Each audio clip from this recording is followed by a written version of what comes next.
خداوند کی زندہ پاک کلام میں سے استثنا کی کتاب، اس کا 2 باب۔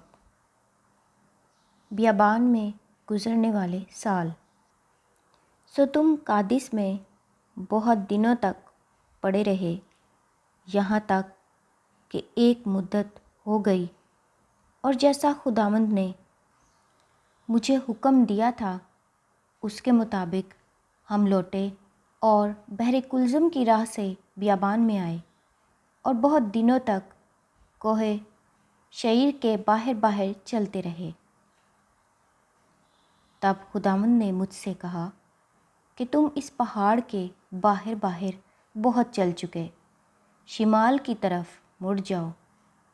اور تو ان لوگوں کو تاکید کر دے کہ تم کو بنی عیساؤ تمہارے بھائی جو شعیر میں رہتے ہیں ان کی سرحد کے پاس سے ہو کر جانا ہے، اور وہ تم سے ہراساں ہوں گے، سو تم خوب احتیاط رکھنا اور ان کو مت چھیڑنا، کیونکہ میں ان کی زمین میں سے پاؤں دھرنے تک کی جگہ بھی تم کو نہیں دوں گا،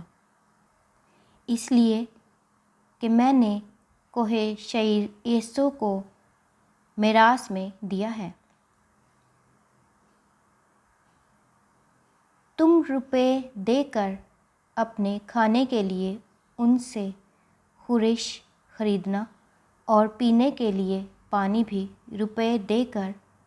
ان سے مول لینا، کیونکہ خداوند تیرا خدا تیرے ہاتھ کی کمائی میں برکت دیتا رہا ہے، اور اس بڑے بیابان میں جو تیرا چلنا پھرنا ہے وہ اسے جانتا ہے۔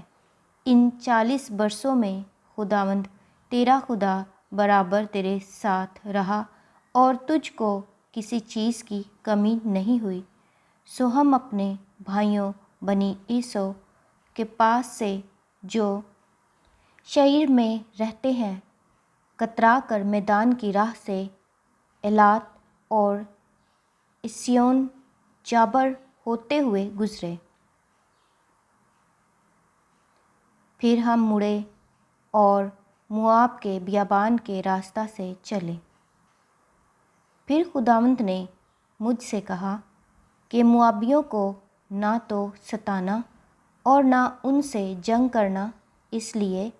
کہ میں تجھ کو ان کی زمین کا کوئی حصہ ملکیت کے طور پر نہیں دوں گا، کیونکہ میں نے آر کو بنی لوط کی میراث کر دیا ہے۔ وہاں پہلے امیم بسے ہوئے تھے جو عناقین کی مانند بڑے اور لمبے اور شمار میں بہت تھے، اور عناقیم ہی کی طرح وہ بھی رفائم میں گنے جاتے تھے، لیکن موآبی ان کو امیم کہتے ہیں۔ اور پہلے شعیر میں حوری قوم کے لوگ بسے ہوئے تھے، لیکن بنی عیسو نے ان کو نکال دیا اور ان کو اپنے سامنے سے نیست و نابود کر کے آپ ان کی جگہ بس گئے، جیسے اسرائیل نے اپنی میراث کے ملک میں کیا جسے خداوند نے ان کو دیا۔ اب اٹھو اور وادی زرد کے پار جاؤ۔ چنانچہ ہم وادی زرد سے پار ہوئے، اور ہمارے قادس برنئی سے روانہ ہونے سے لے کر وادی زرد کے پار ہونے تک 38 برس کا عرصہ گزرا۔ اس اثنا میں خداوند کی قسم کے مطابق اس پشت کے سب جنگی مرد لشکر میں سے مر کھپ گئے، اور جب تک وہ نابود نہ ہو گئے تب تک خداوند کا ہاتھ ان کو لشکر میں سے ہلاک کرنے کو ان کے خلاف بڑھا ہی رہا۔ جب سب جنگی مرد مر گئے اور قوم میں سے فنا ہو گئے تو خداوند نے مجھ سے کہا، آج تجھے آر شہر سے ہو کر جو موآب کی سرحد ہے گزرنا ہے، اور جب تو بنی عمون کے قریب جا پہنچے تو ان کو مت ستانا اور نہ ان کو چھیڑنا، کیونکہ میں بنی امون کی زمین کا کوئی حصہ تجھے میراث کے طور پر نہیں دوں گا، اس لیے کہ اسے میں نے بنی لوط کو میراث میں دیا ہے۔ وہ ملک بھی رفائیم کا گنا جاتا تھا، کیونکہ پہلے رفائیم، جن کو امونی لوگ زرمزرمیم کہتے تھے، وہاں بسے ہوئے تھے۔ یہ لوگ بھی عناکیم کی طرح بڑے بڑے اور لمبے لمبے اور شمار میں بہت تھے، لیکن خداوند نے ان کو امونیوں کے سامنے سے ہلاک کیا، اور وہ ان کو نکال کر ان کی جگہ آپ بس گئے، ٹھیک ویسے ہی جیسے اس نے بنی عیسو کے سامنے سے جو شعیر میں رہتے تھے حوریوں کو ہلاک کیا، اور وہ ان کو نکال کر آج تک انہی کی جگہ بسے ہوئے ہیں۔ ایسے ہی اویوں کو جو اپنی بستیوں میں غزہ تک بسے ہوئے تھے، کفتوریوں نے جو کفتورا سے نکلے تھے ہلاک کیا، اور ان کی جگہ آپ بس گئے۔ سو اٹھو اور وادی ارنون کے پار جاؤ، دیکھو میں نے حسبون کے بادشاہ سیحون کو جو اموری ہے اس کے ملک سمیت تمہارے ہاتھ میں کر دیا ہے، سو اس پر قبضہ کرنا شروع کرو اور اس سے جنگ چھیڑ دو۔ میں آج ہی سے تیرا خوف اور رعب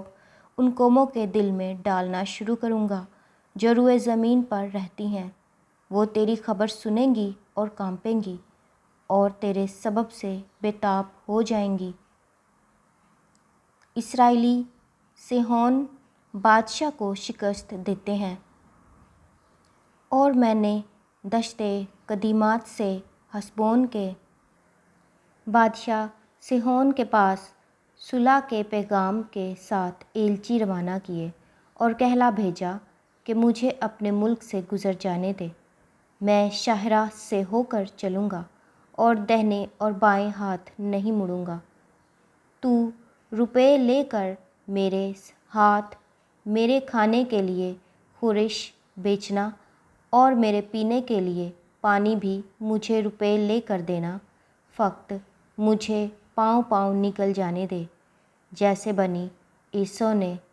جو شعیر میں رہتے تھے اور موابیوں نے جو آر شہر میں بستے ہیں میرے ساتھ کیا، جب تک کہ میں یردن کو عبور کر کے اس ملک میں پہنچ نہ جاؤں جو خداوند ہمارا خدا ہم کو دیتا ہے۔ لیکن حسبون کے بادشاہ سیحون نے ہم کو اپنے ہاں سے گزرنے نہ دیا، کیونکہ خداوند تیرے خدا نے اس کا مزاج کڑا اور اس کا دل سخت کر دیا تاکہ اسے تیرے ہاتھ میں حوالہ کر دے، جیسا آج ظاہر ہے۔ اور خداوند نے مجھ سے کہا، دیکھ میں سیحون اور اس کے ملک کو تیرے ہاتھ میں حوالہ کرنے کو ہوں، سو تو اس پر قبضہ کرنا شروع کر تاکہ وہ تیری میراث ٹھہرے۔ تب سیحون اپنے سب آدمیوں کو لے کر ہمارے مقابلہ میں نکلا اور جنگ کرنے کے لیے یہیز میں آیا، اور خداوند ہمارے خدا نے اسے ہمارے حوالہ کر دیا، اور ہم نے اسے اور اس کے بیٹوں کو اور اس کے سب آدمیوں کو مار لیا، اور ہم نے اسی وقت اس کے سب شہروں کو لے لیا اور ہر آباد شہر کو عورتوں اور بچوں سمیت بالکل نابود کر دیا، اور کسی کو باقی نہ چھوڑا، لیکن چوپایوں کو اور شہروں کے مال کو جو ہمارے ہاتھ لگا لوٹ کر ہم نے اپنے لیے رکھ لیا، اور ایروئیر سے جو وادی ارنون کے کنارے ہے اور اس شہر سے جو وادی میں ہے جلاد تک ایسا کوئی شہر نہ تھا جس کو سر کرنا ہمارے لیے مشکل ہوا۔ خداوند ہمارے خدا نے ہم کو ہمارے قبضہ میں کر دیا۔ خدا نے سب کو ہمارے قبضہ میں کر دیا، لیکن بنی امون کے ملک کے نزدیک اور دریائے یبوک کی نواحی اور کوہستان کے شہروں میں اور جہاں جہاں خداوند ہمارے خدا نے ہم کو منع کیا تھا تو نہیں گئے۔ خداوند کے زندہ پاک کلام کے پڑھے اور سنے جانے پر خداوند کی خاص برکت ہو۔ خدا کا شکر ہو، آمین۔